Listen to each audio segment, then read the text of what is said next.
తెలంగాణ కేబినెట్లో భారీ మార్పులు చేర్పులు జరగబోతున్నాయా? 7 మంత్రుల భవితవ్యంపై హైకమాండ్ ఒక నిర్ణయానికి వచ్చిందా? సీనియర్స్ మధ్య శాఖల చిచ్చురు ఎగ్గబోతోందా అంటే అవుననే సమాధానమే వస్తోంది. తాజా సమాచారం ప్రకారం 2 మంత్రులకు ఉద్వాసన తప్పదని, మరో 5 శాఖలు తారుమారు కాబోతున్నాయని గాంధీభవన్ వర్గాల్లో గుసగుసలు వినిపిస్తున్నాయి. ఇంతకీ కేబినెట్ నుంచి అవుట్ అయ్యేదెవరు? శాఖల మార్పులు జరిగే ఆ 5 మంత్రులు ఎవరు? కొత్తగా అమాత్య పదవులు ఎవరిని వరిస్తాయి? అసలు మార్పులు చేర్పులతో కేబినెట్ విస్తరణ జరిగేదెప్పుడు?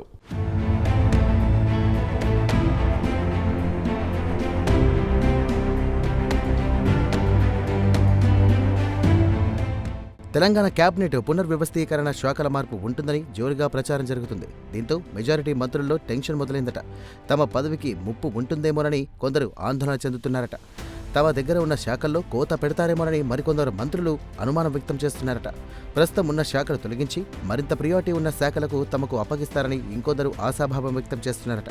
మంత్రివర్గ పునర్వ్యవస్థీకరణ, సామాజిక, జిల్లా రాజకీయ సమీకరణల ఆధారంగా శాఖల మార్పు పనితీరు ఆధారంగా జరిగే అవకాశం ఉన్నట్టుగా తెలుస్తోంది.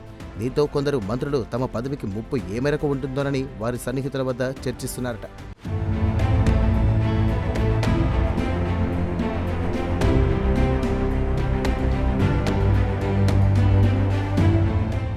ఇక మంత్రివర్గ పక్షాలకు ముహూర్తం ఖరారైందని గాంధీభవన్ వర్గాల్లో గుసగుసలు వినిపిస్తున్నాయి. అయితే ఇప్పటికే 7 మంత్రుల పనితీరుపై హైకమాండ్ నివేదికలు సిద్ధం చేసినట్టుగా తెలుస్తోంది. ముఖ్యంగా 7 మంత్రుల విషయంలో సీఎం రేవంత్ రెడ్డి ఒక క్లారిటీతో ఉన్నట్టుగా సమాచారం. ఇందులో 2 లేదా 3 మంత్రులకు ఈసారి కేబినెట్ నుండి ఉద్వాసన పలికే ఛాన్స్ ఉందన్న వార్త పొలిటికల్ సర్కిల్స్లో హాట్ టాపిక్గా మారింది.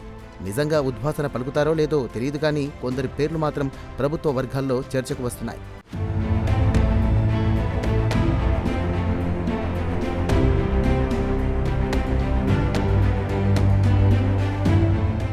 అయితే మంత్రి పదవులు కోల్పోయే వారిలో అధిష్టానంతో సన్నిహిత సంబంధాలు ఉన్నవారే ఉండడం ఆసక్తికరంగా మారింది. వారిని తొలగించడానికి ప్రధాన కారణమేంటి? అవినీతి ఆరోపణల, నిత్యం వివాదాల్లో చిక్కుకోవడమా, ఇంకేమైనా కారణాలు ఉన్నాయా అనేది ఇంట్రెస్టింగ్ పాయింట్. పదవులు కోల్పోయే వారి జాబితాల్లో ఓసీ, బీసీ వర్గాలకు చెందిన మంత్రులు ఉన్నట్టుగా రాజకీయ వర్గాల్లో చర్చ జరుగుతోంది. ఈ విషయంలో విమర్శలు, అసమ్మతికి అవకాశం లేకుండా తొలగించిన మంత్రుల స్థానాలను వారి సామాజిక వర్గాలకు చెందిన వారితోనే భర్తీ చేయాలని అధిష్టానం భావిస్తున్నట్టుగా తెలుస్తోంది.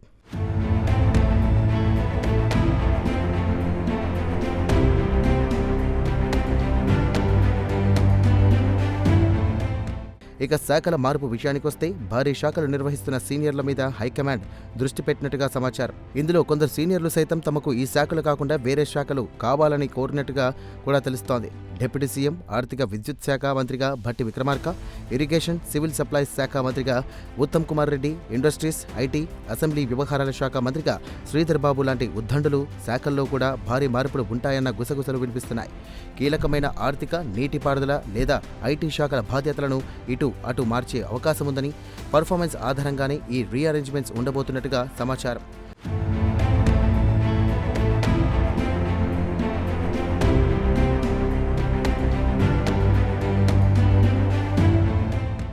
మరోవైపు మంత్రులు సీతక్క, కొండా సురేఖ, పొన్నం ప్రభాకర్, జూపల్లి కృష్ణారావుల విషయంలోనూ ఊహించని మార్పులు జరుగుతాయనే చర్చ సెక్రటేరియట్ వర్గాల్లో వినిపిస్తోంది.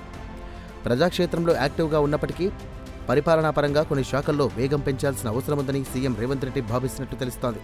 వీరిని ఇతర శాఖలకు బదిలీ చేసే ఆలోచనలో ఉన్నట్లు టాక్ వినిపిస్తోంది. మరీ ముఖ్యంగా జూపల్లి, పొన్నం శాఖల విషయంలో కొత్త సమీకరణలు తెరపైకి వస్తున్నాయి.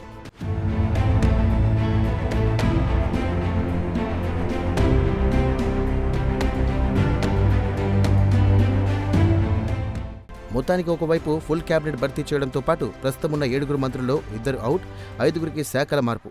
ఈ లెక్క పక్కాగా తేలితే మాత్రం తెలంగాణ రాజకీయాల్లో కొత్త సెగ పుట్టడం ఖాయమని అభిప్రాయం వ్యక్తం అవుతుంది. ఒకవైపు అసంతృప్తులు రాకుండా చూసుకుంటూనే మరోవైపు పాలనలో వేగం పెంచడమే లక్ష్యంగా రేవంత్ రెడ్డి ఈ మార్పులకు శ్రీకారం చుట్టినట్టుగా తెలుస్తోంది.